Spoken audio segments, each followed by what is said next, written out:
Taliparamba excise range assistant excise inspector Ashraf മലപ്പട്ടവും പാർട്ടിയും Taliparamba town മന്ന സെയ്തുനഗർ കാഞ്ഞിരങ്ങാട് ഭാഗങ്ങളിൽ നടത്തിയ മിന്നൽ റെയ്ഡിലാണ് 30 ഗ്രാം കഞ്ചാവുമായി 2 പേർ പിടിയിലായത്.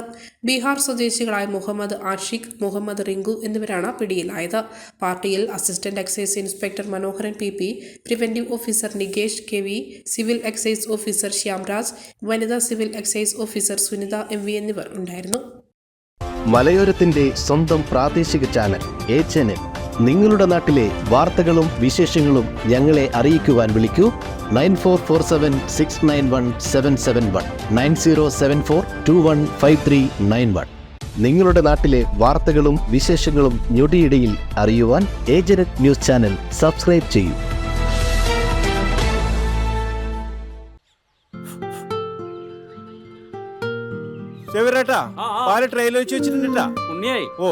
മുഴുവൻ എടുത്തു വെച്ചില്ലേ? അതെന്ത് ചോദ്യാന്ന്? ആരെങ്കിലും ഒട്ടുപാലം എടുക്കാണ്ടിരിക്കുക? നിങ്ങളിങ്ങനെ ഒട്ടുപാലം കെട്ടിപ്പിടിച്ച് അങ്ങോട്ട് ഇരുന്നോ. എന്റെ മനുഷ്യ ഈ റബ്ബർ ഷീറ്റ് ഇങ്ങനെ കുന്നുകൂട്ടിട്ട് എന്തോ ഉണ്ടാക്കാനാ? എന്നെ എന്തായാലും മതി, എന്റെ ഷീറ്റിനാവ കളിച്ച് എന്റെ കയ്യിൽ നിന്ന് മേടിക്കുന്നീ. അത് കറക്റ്റ്. ഉള്ള സമയത്ത് ഇതൊക്കെ ഒന്ന് തൂക്കി വിട്ടിട്ട് കാശൊന്നും കൊണ്ടെത്താ മനുഷ്യ. MS ഗോൾഡ് പോയി കുറച്ച് സ്വർണ്ണം വാങ്ങട്ടെ. അത് യോറിന് എന്ത്? ഇതിന്റെയൊക്കെ വില എപ്പോഴാ കുത്തനെ വീഴുന്ന ആർക്കറിയാം മനുഷ്യൻ.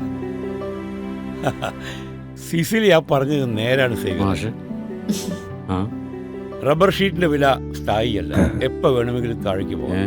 പക്ഷെ സ്വർണത്തിന്റെ വില അങ്ങനെയല്ല, അത് റോക്കറ്റ് പോലെ കുതിച്ചുകൊണ്ടിരിക്കുകയാണ്. അങ്ങനെ പറഞ്ഞു കൊടുക്കും മാഷേ. മാത്രവുമല്ല MS ഗോൾഡിന്റെ സ്വർണ്ണ സമ്പാദ്യ പദ്ധതിയിൽ പണിക്കൂലിയുമില്ല. എന്റെ പുടിയെ MS Gold and Diamonds, Iriti, Peravur, Ramanagara, Kanagapura, the real source of purity.